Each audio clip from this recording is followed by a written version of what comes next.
më pëlqeu shumë Amerika, të them drejtën, USA bëri një ndeshje fantastike kundër një skuadër që është traditë futbolli si Paraguay. Pra, unë të them të drejtën vetë, nuk e priça atë lloj agresiviteti, shpejtësie loje, shpejtësie veprimi, konkludimin port të amerikanëve, nuk e priça. Të them drejtë, ato më kanë surprizu deri tani më së shumti.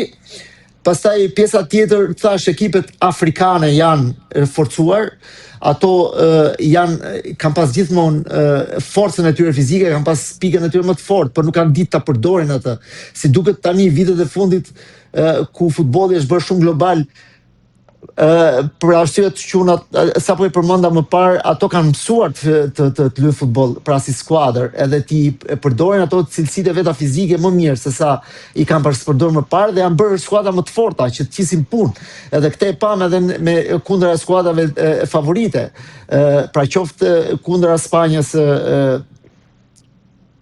më ndihmoni me ekipin se nuk më vjen.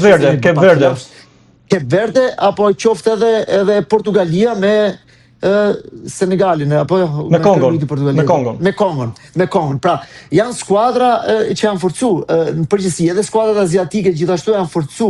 Të gjithë skuadrat që marrin pjesë në botror, por që nuk kanë qenë, pra kanë marrë pjesë shumë shpesh në botror, si Korea Jugu ashtu dhe Japonia, edhe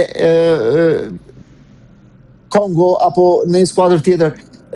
Nuk është si kanë pas të shpeshta këto pjesëmarrje në botror, por edhe kur kanë marrë pjesë kanë qenë thjesht për të kaluar kohën, kanë marrë një thes me gola dhe kanë ikë. Kurse tashi po shohim diçka tjetër. Pas skuadra që janë forcuar shumë dhe nuk kanë më ndeshje të lehta.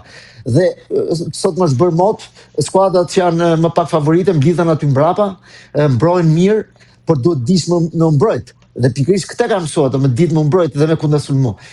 Prandaj është bërë më kompleks dhe më i vështirë ky kampionat botror dhe më i bukur, mendoj unë, me surpriza më të këndshme.